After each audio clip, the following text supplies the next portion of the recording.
Hello વિદ્યાર્થી મિત્રો, ધોરણ 10 માં ડાયરેક્ટ ઇનડાયરેક્ટ સ્પીચ ની અંદર આપણે વાક્ય શરૂ કરવાના છે. આપણે ગયા લેક્ચર ની અંદર આપણે નિયમ જોયા હતા. નિયમમાં આપણે ચાર ફેરફાર લખાવ્યા છે: સર્વનામમાં ફેરફાર, ક્રિયાપદમાં ફેરફાર, કાળમાં ફેરફાર અને છેલ્લો ફેરફાર સ્થળ દર્શક અને સમય દર્શક શબ્દોમાં ફેરફાર. આ ચાર ફેરફારમાંથી તમારે માત્ર 3 ફેરફાર આમાં ફોલો કરવાના છે: સર્વનામમાં ફેરફાર, ક્રિયાપદમાં ફેરફાર અને છેલ્લો ફેરફાર સ્થળ દર્શક અને સમય દર્શક શબ્દોમાં ફેરફાર. ત્રીજો ફેરફાર જે લખાયો છે કાળમાં ફેરફાર, એ તમારે યાદ રાખવાની જરૂર નથી, આમાં ફોલો કરવાની પણ જરૂર નહીં પડે. માત્ર 3 જ ફેરફાર કરશું. અહીંયા તમે વાક્ય જોઈ શકો છો, 10 વાક્ય. વાક્યમાં જ્યાં સર્વનામ આવે ત્યાં સર્વનામના નિયમ મુજબ પહેલા ફેરફાર પ્રમાણે બદલવાના છે. બીજા ફેરફાર પ્રમાણે ક્રિયાપદ આવતું વાક્યમાં તો ક્રિયાપદ બદલવાના છે અને છેલ્લા ફેરફાર પ્રમાણે કોઈ એવા શબ્દ આવતો હોય તો એ તમારે બદલવાના થશે. હવે આપણે પ્રકાર વાઇઝ શરૂ કરશું. નિયમ બધામાં કોમન નિયમ છે. આગળ કોઈ પણ પ્રકાર આવે તમારે આગળના નિયમ બધા ફોલો કરવાના રહેશે. તો હવે સૌપ્રથમ પહેલો પ્રકાર છે વિધાન વાક્ય અને ઇનડાયરેક્ટ સ્પીચ. એટલે કે હવે જે વાક્ય આપણે શરૂ કરીએ છીએ એમાં વિધાન વાક્ય અને નકાર વાક્ય ભેગા આવી જશે. એટલે કે નોટ વાળા વાક્ય પણ તમે ભેગા લઈ શકશો અને વિધાન વાક્ય મોસ્ટ ઓફ આવશે. તો આપણે જે નિયમ સમજ્યા છે એ નિયમ આ વાક્ય જે શરૂ થાય ઇન્વર્ટેડ કોમાથી આમાં જે ફેરફાર કરવાના છે એ આપણે સમજ્યા છે. સ્ટાર્ટિંગમાં શું કરવાનું છે ત્યાં આપણે 4-5 પોઈન્ટ લખ્યા છે. સૌપ્રથમ પહેલો પોઈન્ટ, સૌપ્રથમ બોલનાર મૂકવાનું. એટલે વાક્યમાં બોલનાર એક હશે. જે નામ લઈને કોઈ લખી નાખવાનું, ધ ટીચર, મધર, પ્રેમ, મતલબ નામ લઈને કોઈ કે કોઈ પણ નામ હોય તમારે એ મૂકી દેવાનું છે. ત્યારબાદ સેટ ટુ ની જગ્યાએ ટોલ્ડ મૂકવાનું. અત્યારે જે પહેલો પ્રકાર છે વિધાન વાક્યો, એમાં તમારે જ્યાં જ્યાં સેટ ટુ આપ્યું છે બીજા નંબરે ત્યાં બધામાં ટોલ્ડ કમ્પલસરી લખવાનું રહેશે. પ્રકાર બદલશે એટલે આ શબ્દનું નામ લખાવીશ. ત્યારબાદ ત્રીજો મુદ્દો છે, ત્યારબાદ સાંભળનાર મૂકવાનું. સાંભળનાર તરીકે સેટ ટુ પછી જે નામ હોય, કોઈ પણ જાતનું નામ હોય એ તમારે મૂકવાનું છે. પછી વ્યક્તિ નામ હોય કે ભલે, ત્યાર રીતે સર્વનામ હોય કે ભલે. પેલા બોલનાર, પછી ટોલ્ડ કમ્પલસરી, પછી સાંભળનાર. સાંભળનાર પછી તમારા સંયોજન મૂકવાનું છે ધેટ. એટલે અલ્પવિરામ જ્યાં હશે ત્યાં તમારે ધેટ મૂકવાનું થશે. મતલબ સાંભળનાર પછી ઈ સંયોજક છે, વાક્ય જોડવા માટે વપરાશે. અને છેલ્લા મુદ્દા પ્રમાણે અલ્પવિરામ અને અવતરણ ચિહ્ન આપેલ હશે એ તમારે દૂર કરવાના છે. સાંભળનાર પછી અલ્પવિરામ છે, અહીંયા તમે ધેટ મૂકશો તો અલ્પવિરામ દૂર થશે. અને છેલ્લું વાક્ય છે એ વાક્યની બે બાજુ ઇન્વર્ટેડ કોમા છે એ તમારે દૂર કરવાના છે. અને પછી વાક્ય શરૂ થાય એમાં સર્વનામ આવે તો સર્વનામ નિયમ પ્રમાણે બદલવાનું છે, ક્રિયાપદ આવે તો બીજા નિયમ પ્રમાણે. અને એવા કોઈ શબ્દ આવતો હોય છે કે ધીસ છે તો છેલ્લા કોષ્ટકમાં લખાયું છે એ પ્રમાણે બદલવાનું છે. એકવાર તમને નિયમ યાદ રહી જશે તો તમને કોઈ પણ પ્રકારના વાક્ય તમારા માટે સરળ બનશે. ચલો સૌપ્રથમ પહેલું વાક્ય છે, Sameer said to Sanjana, I cannot help you this time. તમને ખ્યાલ છે કે પહેલું નામ છે બોલનાર હોય, બીજું નામ છે સાંભળનાર. બધામાં એક રીતે હશે. ફાધર, રૂપા તો ફાધર છે બોલનાર છે, રૂપા સાંભળનાર છે. ટીચર બોલનાર છે, રોહન સાંભળનાર છે. સી બોલનાર છે, હિમ સાંભળનાર છે. અહીંયા સર્વનામ છે તો તમને ખ્યાલ આવી જશે કે નારી જાતિ બોલનાર થાય, સાંભળનાર નર જાતિ છે કારણ કે સી નારી જાતિ માટેનું સર્વનામ છે. અને હી વાળી લાઈનમાં આવે હિમ તો એ નર જાતિ માટે છે. અહીંયા પણ એમ જ છે, મી સાંભળનાર છે, હી બોલનાર છે, આશા બોલનાર, અમન સાંભળનાર છે. ટીચર બોલે છે, મોહન સાંભળે છે. મધર બોલે છે, પરેશ સાંભળે છે. પ્રેમ બોલે છે, પ્રેમિલા સાંભળે છે. અને દાદીમાં બોલે છે, ગ્રાન્ડમધર અને મોન્ટુ સાંભળે છે. આ રીતે બધા આવશે. ચલો સૌપ્રથમ બોલનાર એટલે સમીર. સેટ ની જગ્યાએ ટોલ્ડ મૂકવાનું છે. સાંભળનાર જે લાઈક કોઈ સંજના, સાંભળનાર પછી ધેટ. આટલું તમારે બધા વાક્યમાં પહેલા પ્રકારમાં 10 વાક્ય છે, ઉપરાંત આગળ જે કરાવીએ પહેલા પ્રકાર બીજા વાક્યમાં આટલું તમારે કમ્પલસરી મૂકવાનું. સેટ ની જગ્યાએ ટોલ્ડ, સાંભળનાર પછી ધેટ. અલ્પવિરામ કાઢી નાખશું, અવતરણ ચિહ્ન કાઢી નાખશું. હવે વાક્યમાં એક એક શબ્દ લેતા જશું અને ફેરફાર કરતા જશું. ચાલો આય સર્વનામ આવે ત્યારે પેલો નિયમ યાદ રાખવાનો છે. ચાલો આય એટલે કોના મુજબ તો કે બોલનાર મુજબ ફેરફાર થાય. તમે કોષ્ટક વાક્ય તમે સોલ્વ કરો ત્યારે પેલું કોષ્ટક લખેલું છે સર્વનામનું એ તમે સામે રાખો અને તમને ઈઝીલી ખબર પડી જાય. આય નો ફેરફાર બોલનાર પ્રમાણે થાય. બોલનાર છે સમીર એટલે અહીં આવશે. કોષ્ટકમાં આય ની જગ્યાએ તમે લઈ લેશો સમીર માટેનું સર્વનામ અહીં આવશે. તરત જ ક્રિયાપદ આવશે બીજા નંબરે. તો બીજું કોષ્ટક તમારે જોડવાનું છે કેન નું, તો કુડ. નકાર વાક્યમાં નોટ એમ લખશું કેન નું કુડ નોટ. હવે ખાસ યાદ રાખજો, જે આગળ તમે કોઈ સહાયક ક્રિયાપદ બદલાવશો એટલે પાછળ મુખ્ય ક્રિયાપદ આવશે v1, એ તમારે બદલાવવાનું નહીં થાય, મતલબ હેલ્પ એમનું. આગળ તમે ડુ નું ડીડ કરો તો પાછળનું v1 એમનું, કેન નું કુડ કરો v1 એમનું, મેનું માઇક કરો v1 એમનું, આ રીતે. તો પાછું સર્વનામ આવ્યું યુ. હવે મિત્રો વચ્ચે યુ આવે, યુ તમને કોષ્ટકમાં 4 લખેલા છે, આ રીતે છે સર્વનામમાં.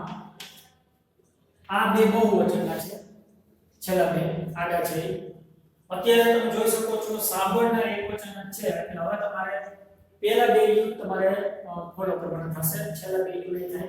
સાંભળનાર બહુવચન હોય અત્યારે કે છે ને સાંભળનાર એકવચન જ છે આ બધા, તો તમારે એકવચનના યુ લેવાના છે. હવે તમારી પાસે બે યુ બચ્યા છે કર્તા અને કર્મનો કોષ્ટક પ્રમાણે. તો હવે વચ્ચે વાક્યમાં યુ આવે તો તમારે નક્કી કરવાનું છે કે ક્યુ યુ છે, કર્તાનું છે કર્મનું. તો એના મતલબ એવો કે યુ ની પહેલાનો શબ્દ તમારે જોવો પડશે, યુ ની પહેલાનો શબ્દ જોવો પડે. જો યુ ની પહેલા ક્રિયાપદ આવે તો બીજો યુ, યુ ની પહેલા કોઈ ક્રિયાપદ આવે તો બીજો યુ, યુ ની પહેલા કોઈ પ્રેપોઝિશન આવે તો પણ બીજો યુ, અને યુ ની પહેલા જો કોઈ કંજંક્શન આવતું હોય તો જ પહેલું યુ થશે. યાદ રાખજો, યુ ની પહેલા કંજંક્શન આવશે વાક્યમાં. આગળ યુ ની પહેલા આપણે જોઈએ શું છે, હેલ્પ છે, હેલ્પ છે ક્રિયાપદ છે, મતલબ બીજું યુ છે. ચાલો સાંભળના પ્રમાણ ફેરફાર કરશું. કોષ્ટકમાં તમે બીજું યુ ધ્યાનમાં લેશો, આ નીચે આવી જશો તો સંજ્ઞા પ્રમાણે હોર આવશે, યુ હોર. ચાલો છેલ્લા કોષ્ટક પ્રમાણે ધીસ ટુ ધેટ અને ટાઈમ એનો છેલ્લા પૂર્ણ વિરામ ઇન્વર્ટરમાં તો થશે. Sameer told Sanjana that he could not help her that time. બીજું વાક્ય father told રૂપા that. ચલો આય બોલના પ્રમાણે he. બીજા કોષ્ટકમાં ક્રિયાપદ છે સેલ વિલ, તો સામે ગુડ હશે. સેલ કે વિલ કાઈ પણ ગુડ કરશું. હમણાં મેં કીધું એમ ક્રિયાપદ બદલાવો એટલે આ ક્રિયાપદ નહીં બદલે, સેલ નું ગુડ કરો એટલે ગીવન નામ. ચલો પાછો વચ્ચે યુ આવ્યું, ચેક કરીએ પેલું કે બીજું કરતા કરવાનું. તો કે આગળ શબ્દ જો ક્રિયાપદ છે બીજું યુ, રૂપા પ્રમાણે હોર, ઉપર પ્રમાણે થયું ગેટ, અને છેલ્લા કોષ્ટકમાં ટુમોરો ધ નેક્સ્ટ ડે એવું લખેલું છે, અથવા ધ ડે આફ્ટર પણ લખી શકો. બે શબ્દ હશે, ટુમોરો જગ્યાએ કોઈ પણ એક શબ્દ લખવાનો છે, ધ નેક્સ્ટ ડે. બોલનાર ત્રીજા વાક્યમાં the teacher said to told, સાંભળનાર રોહન, સંયોજક ધેટ. વાક્યની શરૂઆતમાં યુ આવે તમારે ચેક કરવાની જરૂર નહીં પડે, કમ્પલસરી પહેલું યુ ગણાશે.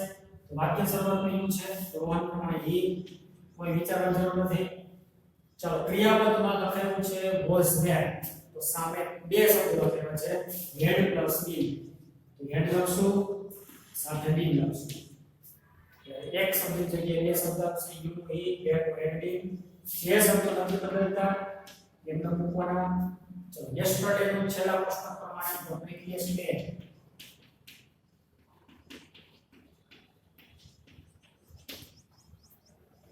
The teacher told Rohan that he had been at home the previous day. ચોથું વાક્ય બોલનાર સી said to told, સાંભળનાર him, સંયોજક that. ચલો I એટલે બોલનાર પ્રમાણે, બોલનાર સી છે મતલબ સી આવશે. અથવા ખબર ન પડતી તો નારી જાતિ માટેનું સર્વનામ છે, નારી જાતિને ધ્યાનમાં લ્યો, નારી જાતિ માટેનું પહેલું સર્વનામ એટલે સી. ચલો was where આની જેમ જ was who had been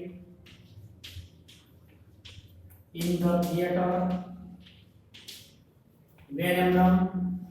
ચલો યુ વચ્ચે હું પાછું ચેક કરશું પેલું કે બીજું. હવે જો વિદ્યાર્થી મિત્રો યુ ની પહેલાનો શબ્દ when છે, યુ ની પહેલા when છે. when છે કોઈ ક્રિયાપદ નથી, પ્રેપોઝિશન નથી, પરંતુ કંજંક્શન છે. જ્યારે થાય છે ગુજરાતી એટલે કંજંક્શન તો પેલું યુ, તો સાંભળના પ્રમાણે પેલું એટલે સાંભળના નરજતી છે તો પેલું એટલે હી યુ એ આઈ નું સી વોઝ નું હેડ બી અને યુ નું એ. હવે આ કાર્ડ બદલાવવો પડશે. કાર્ડ બદલા છે પરંતુ આમાં ખાસ ધ્યાન રાખજો જ્યારે આપણે બીજા કોષ્ટકમાં લખાવ્યું છે v1 હોય તો v2 v1 જગ્યાએ એવું નથી આવશે આગળ. એના પછી બીજું લખાવ્યું છે v2 હોય તો હેડ પ્લસ v3. ખાસ તમારે ઓળખવું પડશે કે v1 છે v2 આ સો એટલે v2 c નું ભૂતકાળ sw મતલબ sw નું ભૂતકાળ. ચાલો v2 હોય તો હેડ પ્લસ v3 તમારે પહેલા હેડ મૂકવું પડશે અને આનું v3 કરવું પડશે તો 100 નું v3 c નો એટલે 100 ની જગ્યાએ હેડ c. ચાલો પછી મી એવું મી સર્વનામ છે બોલના પ્રમાણે આ મી તો c પછી નો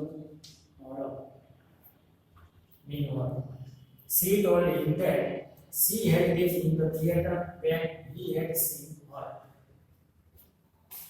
He told me that. So you tell you સાંભળના પ્રમાણે ખાસ ધ્યાન રાખજો સાંભળના કોઈ નામ નથી ન કે નાની નથી મી આવ્યું છે તો મી વાળી લાઈન લેવી પડશે. આ યુ પેલું છે તો આ જ લાઈન પેલું બધાય બીજા કોષ્ટકમાં મેન માઇટ એવું લખાયું છે નોટ એમનમ મેનો માઇટ કરો એટલે ગો એવું રહેશે મોમ એમનમ વિધાઉટ એમનમ આઈએનજી વાળા ક્રિયા બદલાવા થતા ગિવિંગ એમનમ. ચલો બી બદલશે ઈ પ્રમાણે આઈ ની તો ઈ હિમ. ચલો યોર એટલે સાંભળના પ્રમાણે સાંભળના ની છે તો યુ યુ યોર આ લાઈન બોલવાની થશે આઈ મી માય છે ને. He told me that I might not go home without giving him my bag. Asa told Aman that. So I had Asa પ્રમાણે C.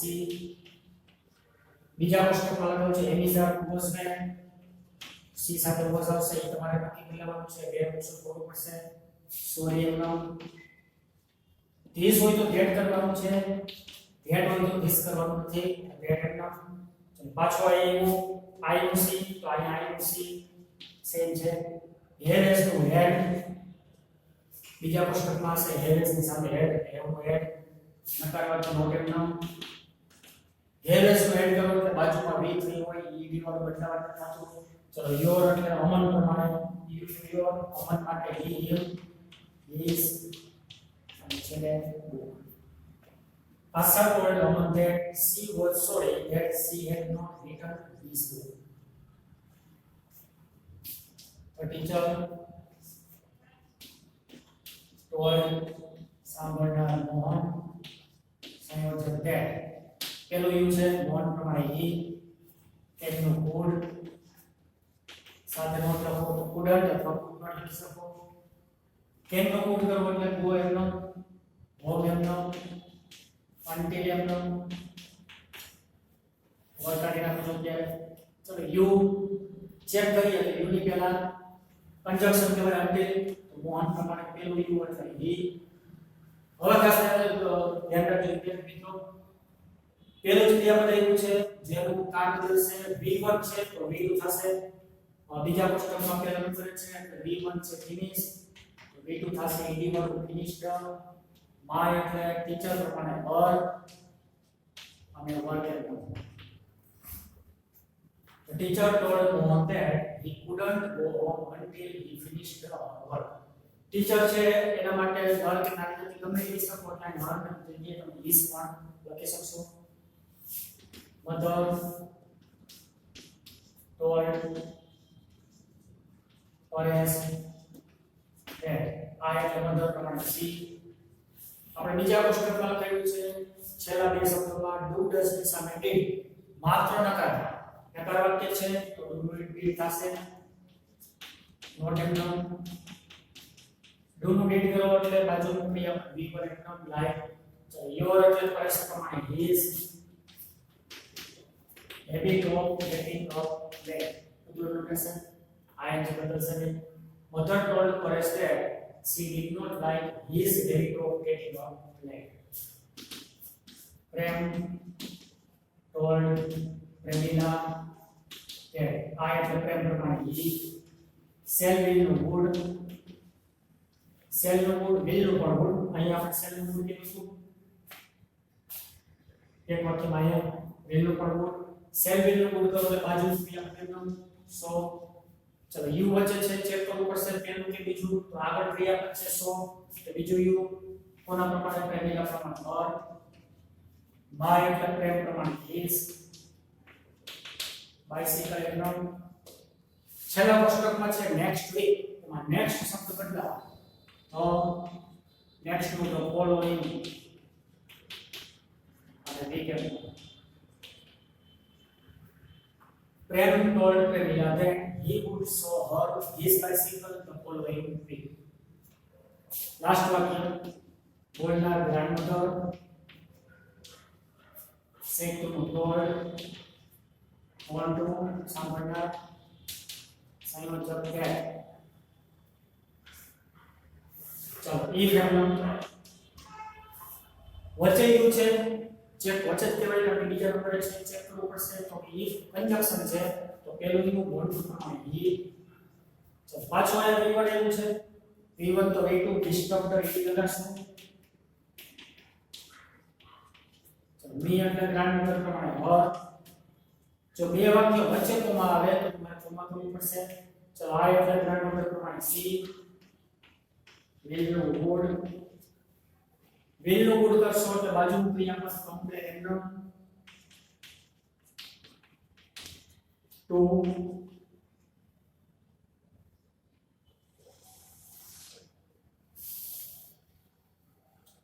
ચલો યોર છે યોર એટલે વોન્ટ ટુ પ્રમાણે ધીસ અને ફાધર